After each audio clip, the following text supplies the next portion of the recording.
sweet Kentucky Fried Fuck. Even by the standards of Zao, this is some really heavy, unhinged fucking shit.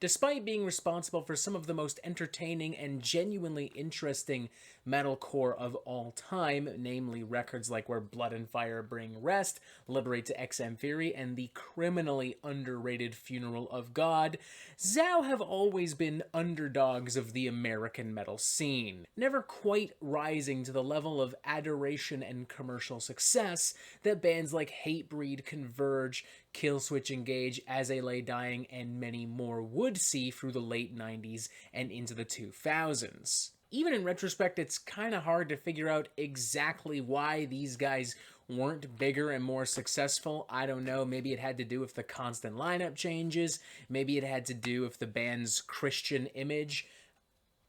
I don't fucking know. But regardless as to why exactly, one thing remains absolutely certain. Zao is one of the best metalcore bands out there and remain one of the best even in this modern era of metalcore. Their last album in particular, The Well-Intentioned Virus, released at the very end of 2016, was just absolutely fucking phenomenal. Fast forward 4 years and 4 months later, and we now arrive at The Crimson Corridor, the band's 11th studio album, and to put it very bluntly, not the usual slice of American carnage that we normally can expect from Zao. I mean, it's heavy as fuck, don't get me wrong. Sonically, in some ways, this might even be their heaviest album yet. But this isn't the absolute riff fest of Well-Intentioned Virus. This thing is a little bit more psychotic, more emotionally unhinged, more vulnerable, more transparent. The music is very stark, very tense, very grim, influences from post-metal and sludge metal, and from bands such as Neurosis and Isis, and even more modern-day experimental Converge are a lot more prominent. The lyrics are very poetic and very revealing, dealing with everything from psychology to mental health to dealing with loss and death and grief and depression to a literal song about the paradox of the ship of Theseus, which is pretty rough, to put it bluntly. Let's just say I definitely prefer WandaVision's take on the ship of Theseus, in which two CG robots beat the fucking crap out of each other. That is objectively way more fucking fun, and I don't think Zao would even argue with me on that.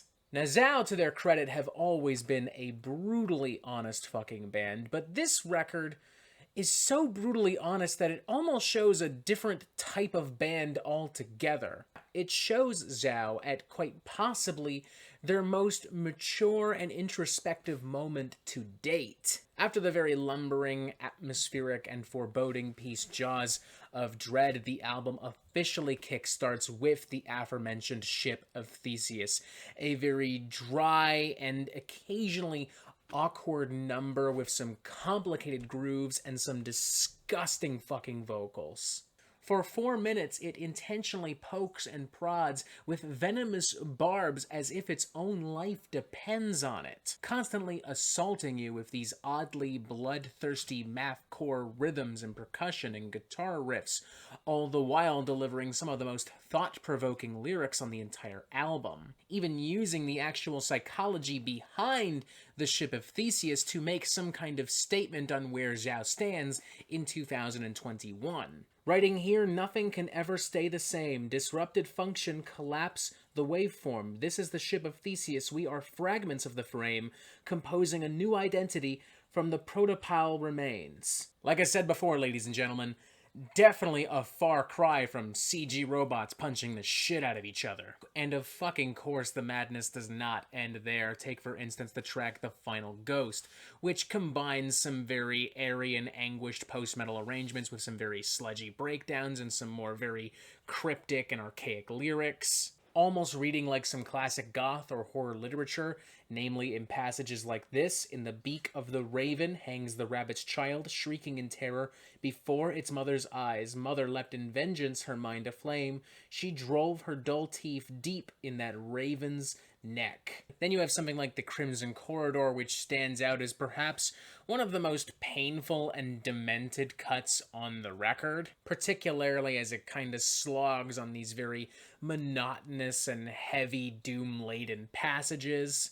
But the award for most jarring and provocative moment on the record, without question, has to go to the 7-minute opus Nothing's Form, an intentionally repetitive number that drones on these very masochistic lyrics and these very powerful and epic arrangements. Writing here, "I watch the heathen plead to the sky, I watch the convert curse God as he dies, I watch the ghosts wandering without a guide, no form to abide, I watch perfection put on a disguise, I watch the honest speak only in lies." This album is so fucking brutal. It is unrelentless. It is uncompromising in how emotionally, mentally, and physically taxing and draining it wants to be. It just doesn't fucking stop, and it doesn't care if you want it to stop. And from an artistic standpoint, I fucking love that. But as a listener, I kind of want to sit Zhao down and be like, "Hey man, have a drink of water and let's just talk it out man to man, because this is really fucking overwhelming." Some of the more monotonous and prominently post-metal material as well did not stick with me as much on repeat listens. I did find myself skipping over sections and parts of tracks like Croatoan and The Web in order to get to some of the heavier and more powerful stuff quicker. And I'd also argue that that's not the only issue in regards to how the album is edited and presented, as some of the transitions between songs are just kind of clunky and awkward. The transition from Nothing's Form to Creator Destroyer in particular almost single-handedly snaps me out of the entire experience. It is the opposite of seamless. It disrupts the flow of the album altogether. I would give The Crimson Corridor a very cautious 3.5 out of 5. I admire and respect so much of what Zhao is doing on this record. They have never been this heavy. They have never been this honest. They have never been this fucking brutal, this abhorrently fucking soul-crushing, and I love it. But I just think that everything on Crimson Corridor could be better edited, better balanced, and ultimately better presented. I love the guitar work, I love the percussion, I love those really poetic and dark and fucked up lyrics, and I love the vocals. This is some of the most vicious vocal work I think I've heard so far this year.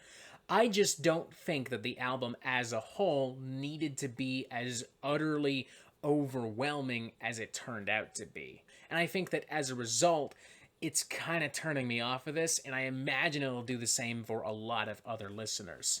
Which isn't to say that this won't have its fans. I'm absolutely certain it will.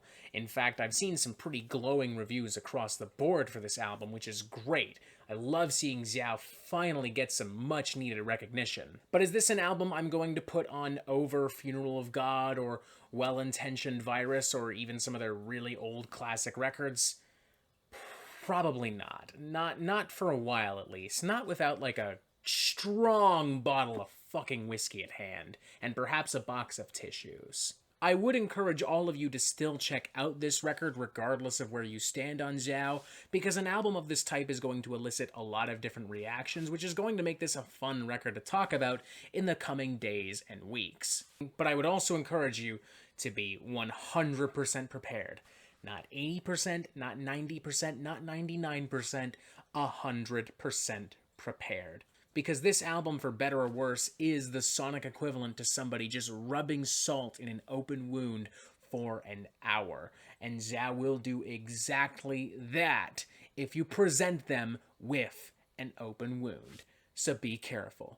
3.5 out of 5, do approach, but approach with some caution. And that is it for the Metal Meltdown. I'm not an expert, nor do I claim to be, so what do you think? Do you like this record? Do you not like this record? And what do you want to hear from me next? And thank you for watching. Make sure you press subscribe so you get updates on the Metal Meltdown fucking immediately. And as always, you have yourself a fantastic fucking day.